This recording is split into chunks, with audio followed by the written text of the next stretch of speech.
kita akan melihat murid Yesus yang ketiga, yaitu Yakobus. Saudaraku, Yakobus ini bisa dibilang sebagai anak petir ya, anak guntur yang mati muda demi masuk pada kemuliaan yang kekal. Kisah tentang Rasul Yakobus ini memberikan kita sebuah gambaran bagaimana sebuah ambisi duniawi kemudian dikuduskan dan masuk menjadi sesuatu yang bernilai kemuliaan kekal. Kisah Rasul Yakobus bisa kita rangkumkan dari panggilannya menjadi murid Yesus di Matius 4 ayat 21 sampai 22. Lalu dia diberikan sebagai julukan anak guntur atau anak petir, Markus 3 ayat 17. Kemudian satu kali dia bersama dengan Yohanes mengatakan, apakah kami boleh memanggil api dari langit?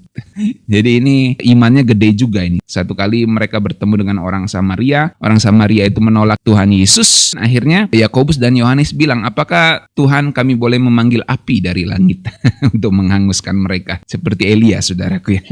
Lukas 9 ayat 54 sampai 55, saudara bisa baca. Lalu ada kisah bagaimana Yakobus dan Yohanes, beberapa versi lain menyebutkan melalui ibunya, meminta untuk duduk di sebelah Tuhan Yesus. Markus 10 ayat 35 sampai 40. Dan kemudian pada akhirnya Alkitab menceritakan di Kisah Rasul 12 ayat 1 sampai 2 bagaimana kematian Rasul Yakobus. Nah, saudaraku, kitab Yakobus itu bukan ditulis oleh Rasul Yakobus ini. Kalau kitab Yakobus di Perjanjian Baru itu ditulis oleh Yakobus saudara Tuhan Yesus. Jadi bukan Rasul Yakobus ini. Nah, saudaraku, kalau kita lihat dari kisah panggilannya di pantai, Yakobus saat itu yang adalah seorang nelayan bersama dengan ayahnya yang bernama Zebedeus dan adiknya yaitu Yohanes. Kalau Simon Petrus saudara sama Andreas, kalau Yakobus ini saudara sama Yohanes. Bapak mereka namanya Zebedeus, makanya disebut Yakobus anak Zebedeus. Nah, mereka ini sedang menjahit jala dan mereka melakukan ritual rutin sebagai seorang nelayan yang sangat melelahkan. Tiba-tiba datang seseorang yang memanggil mereka dan berkata, ikutlah aku dan kamu akan kujadikan penjala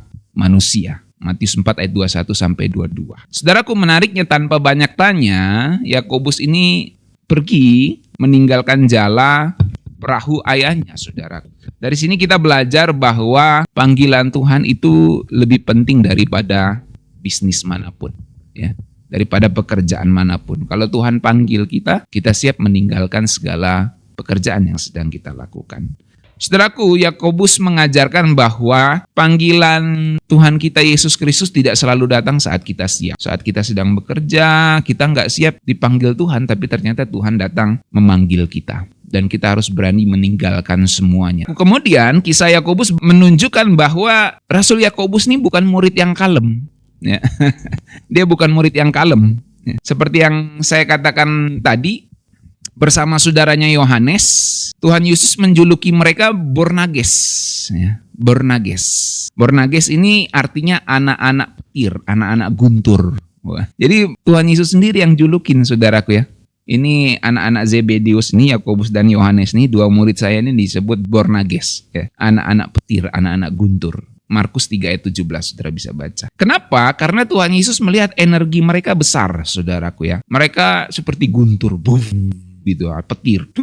Jadi Tuhan Yesus melihat energi mereka yang begitu besar, semangat mereka yang begitu menyala-nyala, meledak-ledak, tetapi masalahnya kadang salah sasaran, saudara. Jadi pernah satu kali mereka marah sama orang Samaria yang menolak Tuhan Yesus. Dan mereka berkata di Lukas 9 ayat 54 itu, Tuhan, maukah engkau kami menyuruh api turun dari langit untuk membinasakan mereka. Jadi dia minta izin sama Tuhan Yesus. Tuhan Yesus, ya, Guru, kami mau minta api dari langit untuk membinasakan orang-orang Samaria yang menolak engkau ini. Jadi dari situ Tuhan Yesus juluki mereka Boanerges ya. Ini anak-anak petir nih, suka meledak-meledak, emosional ya. Yakobus dan Yohanes ini. Tapi kemudian Tuhan Yesus menegur mereka, tapi tidak menolak si Yakobus ini. Karena Tuhan Yesus mengerti dan memahami jiwa mereka yang masih muda, yang menyala-nyala, begitu meledak-ledak demi membela gurunya. Dan Tuhan Yesus memaklumi itu ya. Tuhan Yesus tahu bahwa semangat mereka bisa diarahkan. Nah, kalau saudara mungkin tipe-tipe seperti Yakobus Yohanes nih, semangat saudara mau diarahkan oleh Tuhan. Rasul Yakobus ini punya api, Tuhan Yesus ingin api itu terus menyala untuk kerajaannya ya. Jadi Yakobus dipakai Tuhan. Dan ternyata memang semangat Yakobus ini dibuktikan dia menjadi martir yang pertama dari murid-murid Tuhan Yesus. Luar biasa saudaraku ya. Dia rasul pertama yang terbunuh ya, yang mati. Tentu kita mengecualikan Yudas saudara yang mati bunuh diri. Nah saudaraku, momen ikonik lainnya terjadi saat Yakobus dan Yohanes dan atau mungkin dalam versi lain lewat ibu mereka meminta duduk di sebelah kanan dan kiri Tuhan Yesus di dalam kemuliaannya. Kita tahu kisahnya saudaraku ya di Matius 20 ayat 20 sampai 21. Akhirnya ini membuat murid-murid lain marah ya. Jadi saudara bayangin dua orang muda debat di depan Tuhan Yesus dikelilingi murid-murid lain, mereka pengen duduk di sebelah kiri dan kanan Tuhan Yesus. Jadi murid-murid lain seolah-olah mau bilang gini, lu pikir lu siapa gitu lah. Lu anggap gua apa?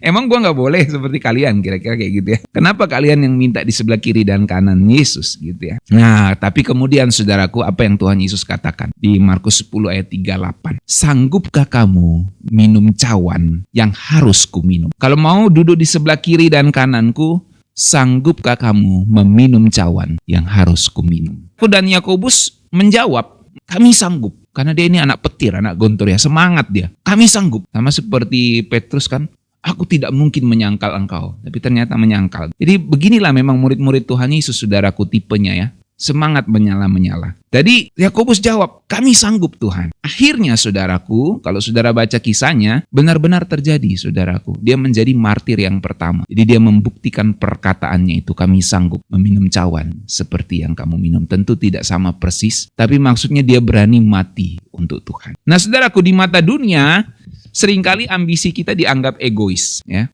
Jadi ambisi itu bukan berarti salah sama sekali. Kita harus punya ambisi, tapi ambisi itu harus dikuduskan. Ambisi itu harus disucikan bersama dengan ambisinya Tuhan atau misinya Tuhan. Mission of God. Jadi di tangan Tuhan, ambisi kita itu bisa menjadi alat untuk kehormatan. Kalau itu diarahkan dengan benar, saudaraku. Dan jawaban dari kami sanggup, jawaban Yohanes dan Yakobus, kami sanggup, itu ternyata bukan sekedar jargonnya doang, saudaraku. Itu benar-benar mereka hidupi dan alami. Karena seperti saya katakan tadi, Rasul Yakobus menjadi murid Tuhan Yesus yang mati pertama kali. Dia mati di usia yang sangat muda. Kalau Yohanes mati di usia tua, saudaraku, karena dia harus menulis kitab Wahyu. Dia menjadi rasul terakhir yang mati dalam catatan sejarah murid-murid ya. Itu Yohanes. Kalau Yakobus justru yang merupakan saudaranya adalah murid Tuhan Yesus yang mati pertama kali. Beda dengan Yohanes yang mati terakhir kali karena dia menulis kitab Wahyu. Jadi dalam Kisah Rasul 12 ayat 1 sampai 2 kalau saudara baca di situ, pada waktu itu Raja Herodes mulai bertindak keras terhadap beberapa orang dari jemaat. Ia menyuruh membunuh Yakobus, saudara Yohanes, dengan pedang. Ya. Jadi benar-benar dia membuktikan jargonnya itu, kami sanggup. Tidak ada pembelaan, tidak ada mujizat pelarian seperti Petrus setelahnya, karena waktu itu jemaat melihat Yakobus sudah dianiaya, Petrus akhirnya disuruh untuk pergi gitu ya. Nah tapi Yakobus ini dia berani, dia mati dipenggal dengan pedang oleh suruhan Herodes. Jadi benar-benar Yakobus itu minum cawan yang Tuhan Yesus berikan. Dia minum cawan itu sampai habis. Nah saudaraku, Yakobus tidak hanya ingin tempat di sebelah kiri atau kanan Yesus dalam kemuliaan, tapi dia rela kehilangan segalanya untuk masuk dalam penderitaannya Kristus dan mengalami kemuliaan kekal itu. Jadi kalau kita mau mengalami kemuliaan kekal, saudaraku, maka kita siap-siap untuk menderita demi Tuhan. Dalam dunia seperti sekarang, mungkin kita tidak akan dipenggal, mungkin tidak kita akan mengalami hal-hal yang seperti itu, saudara. Karena hak asasi manusia begitu ditegakkan sekarang, walaupun di beberapa tempat masih terjadi penyelewengan hak asasi manusia. Tapi menderita demi Kristus bisa berarti kita mematikan atau mengalahkan keinginan daging, supaya keinginan Tuhan itu memenuhi kehidupan kita. Saudaraku, pelajaran penting dari kehidupan Rasul Yakobus adalah Tuhan bisa memakai keberanian kita jika diarahkan dengan benar. Saya ulangi, Tuhan bisa memakai keberanian kita jika diarahkan dengan benar. Semangat membabi buta seperti Rasul Yakobus yang nyuruh minta izin sama Tuhan untuk turunkan api dari langit membakar orang Samaria. Ya, itu ternyata dipakai Tuhan untuk menjadi semangat yang benar-benar menjadi pemberani sehingga menjadi rasul yang pertama mati, saudaraku. Dia semangatnya disucikan untuk menjalankan misi Tuhan. Kemudian yang kedua, panggilan Tuhan itu bisa mengubah tujuan hidup kita, bukan hanya aktivitas hidup kita. Jadi benar-benar kita mendapatkan perubahan mindset sehingga tujuan hidup kita berubah, saudara. Yakobus tidak lagi menjala ikan, tapi dia menjala manusia. Dia menjala jiwa sampai akhir hayatnya.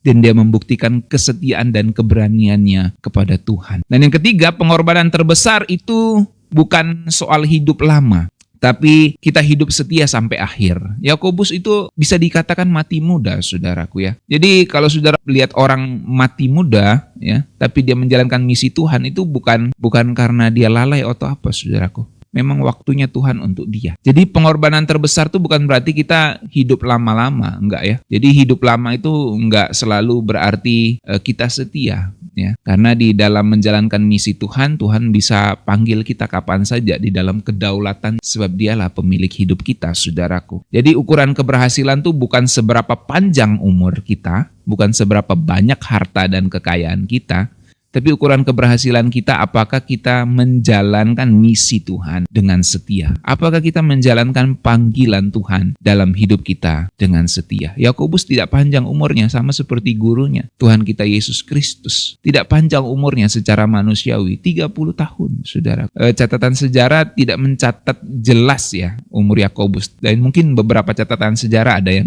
menulisnya. Tapi yang jelas Yakobus ini mati muda, karena dia menjadi murid pertama yang mati, saudara. Nah, Yakobus, saudaraku, mengajarkan kita bahwa hidup lama tidak selalu berarti setia. Makanya kita dalam hidup kita yang singkat ini, kita harus menggunakannya untuk setia kepada Tuhan. Di menit-menit, di jam-jam kehidupan kita, di detik-detik hidup kita, saudaraku, mari kita belajar untuk setia kepada Tuhan, setia kepada firman-Nya, dan melakukan setiap apa yang Tuhan ajarkan kepada kita. Demikian, saudaraku, pelajaran dari Rasul Yakobus pada hari ini. Biarlah menjadi berkat untuk kita semua. Mari kita masuki hari yang baru ini dengan berdoa kepada Tuhan.